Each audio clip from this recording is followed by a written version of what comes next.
one of the absolute best in the business. Dennis, how have you been?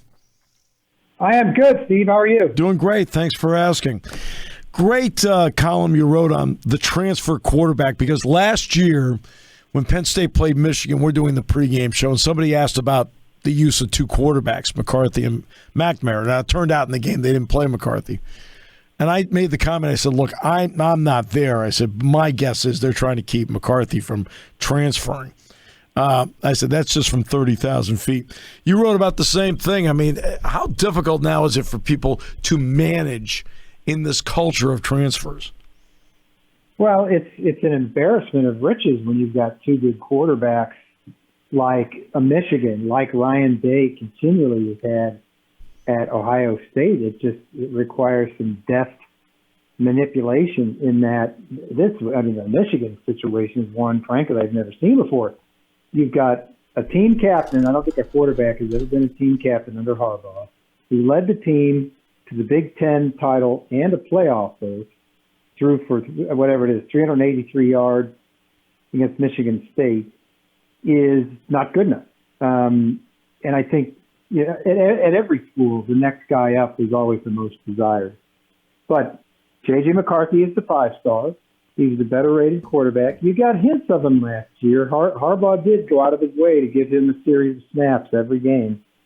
And he really directed the battle this year, and then he extended it into the season and then had each quarterback start a game, and he made a decision for this week against UConn was going to be J.J. McCarthy.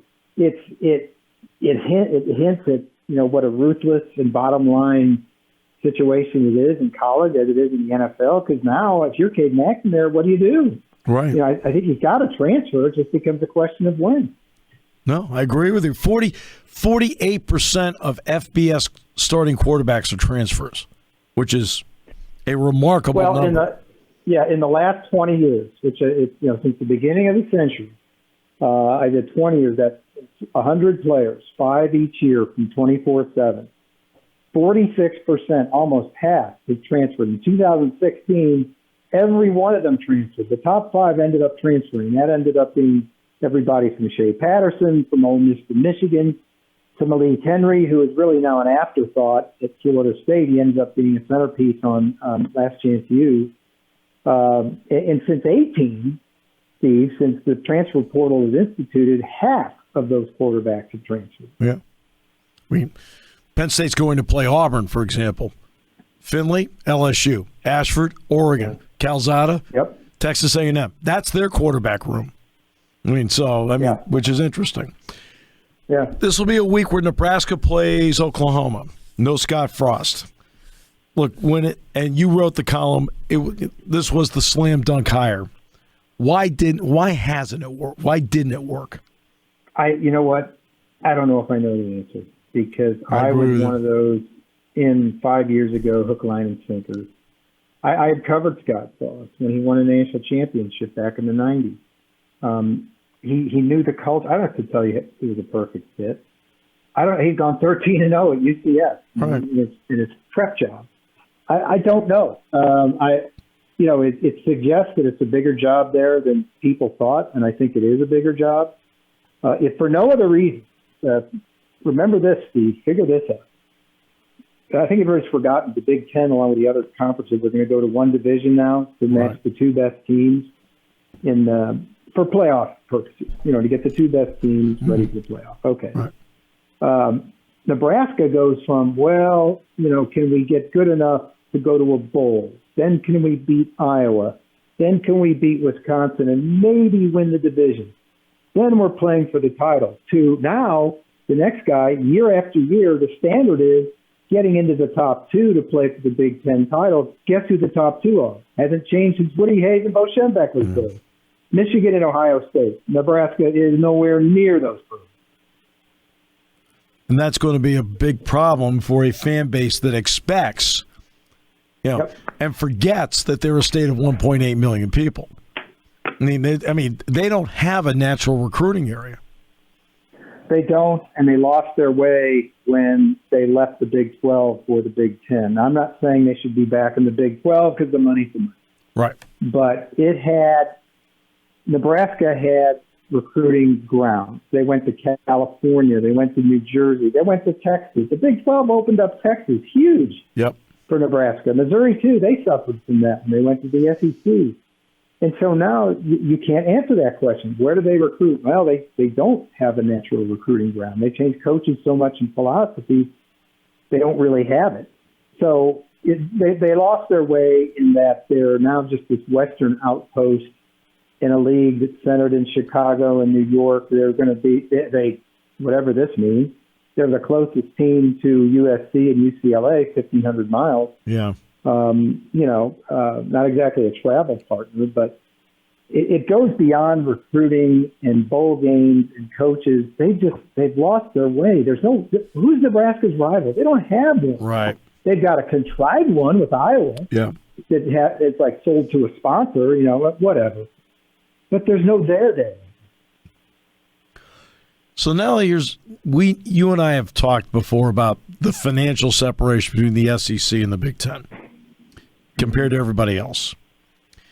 Might we see down the road ACC, Big 12, Pac-10 coaches now leaving if they are offered a chance at the two big conferences to go there because the money might be more? I don't think the disparity is going to be enough to say that the division line is between those two conferences. I just saw something today. Okay, we know the name for Nebraska right now. Kleiman from Kansas State, Matt Campbell from Iowa State. There's Lance Leopold from Kansas. Is this the first indicator, through realignment, that these Big 12 teams aren't going to be able to compete? In other words, Nebraska is a better job than Kansas. Is it a better job than Iowa State? You've been there. I don't know. Can Iowa State match what a Nebraska would be able to offer? And if not, what does that say about their ability to hire in the future? Because the Big 12 is, I don't know if people know this, is taking a giant haircut no matter what happens. That's right. In media rights, right? That's right. So is this the first indicator? That's a great point because they are going to take a giant haircut. And we've talked about that on the show. People think, they opened up the new TV, negotiation. They're going to get more. They're not going to get more money. Pac-12 is not going to get more money. I mean, and the ACC is stuck through 2036 with what they're doing. The way they can get more money is through the college football playoff. ESPN does have exclusive rights to it until the new one comes up. So what are the hurdles, Dennis, to making this happen in 24 and 25 as opposed to starting in 26? Mostly logistical, sites, hotel rooms. It's already been published report that if they went early to 24 or 25, that the ESPN is contracted to pay $450 million a year. Okay. In those 1 or 2 years. So that's done, according to reports. Okay. I guess I would say that. Right. The other stuff is complicated. I was able to find out that the CFP commissioners have copies of the dates of the 25 and 26, I believe, playoffs. Those aren't even available. Those haven't been released to the public. Right. You can kind of do it yourself if you backdate stuff, like I did for my story.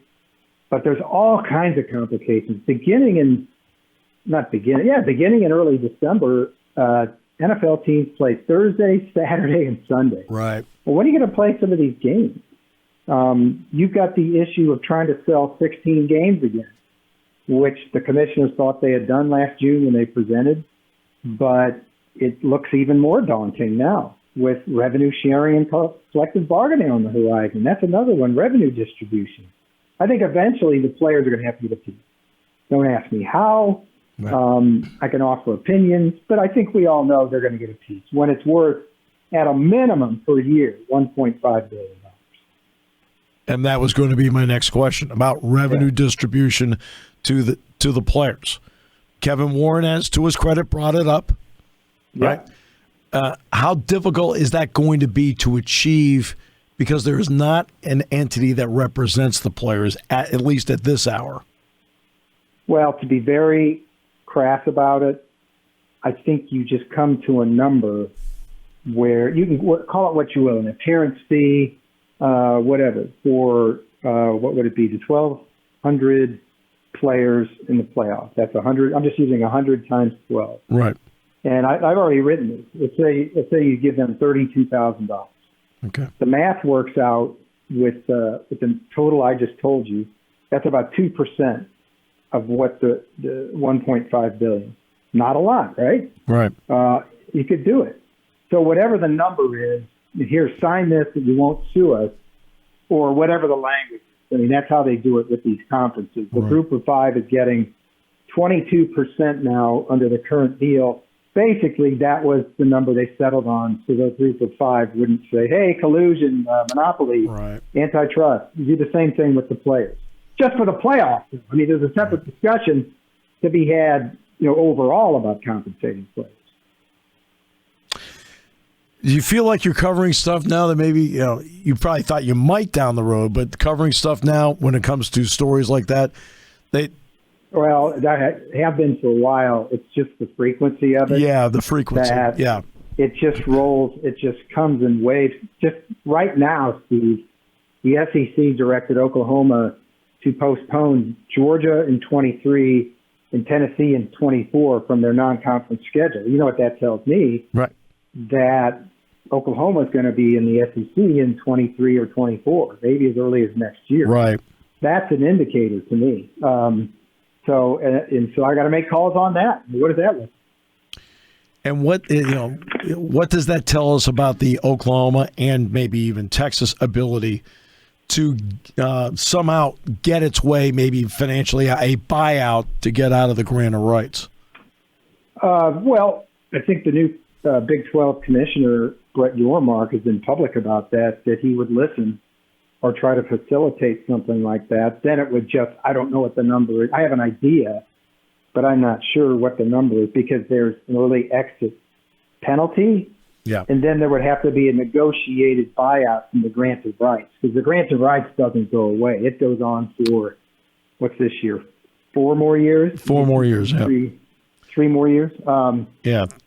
And so there's no money figure attached to that. You'd have to be let out of that for money. And I would suspect that would be 9 figures. Maybe not, but it would go down as time, each year passes. But that would be a discussion to be had as well. Yeah, I thought Maryland was like $50 million or something like that. Yeah, and it was the ACC. And it was fine. They financed it. You remember Rutgers, and I don't know if this is the same thing. Rutgers was grandfathered in to the point where they don't get a full share until 2027. Well, Rutgers borrowed the Big Ten against future earnings because they were so upside down in the political. I have mentioned that. I have mentioned 2027 with Rutgers finally being fully vested many times on the show along the way. Somebody got hold of a document. This is big news. The document that it was given to Rutgers. It said by 27, Big Ten teams will be earning $57 million a year. Well, that's out the window, isn't it? Right. I mean, the price of poker's gone up just a little bit more since then. Unreal.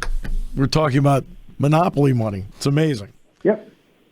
Dennis, always a pleasure. Love talking about this stuff with you because you know it so well. Thank you so much for your time. Appreciate it.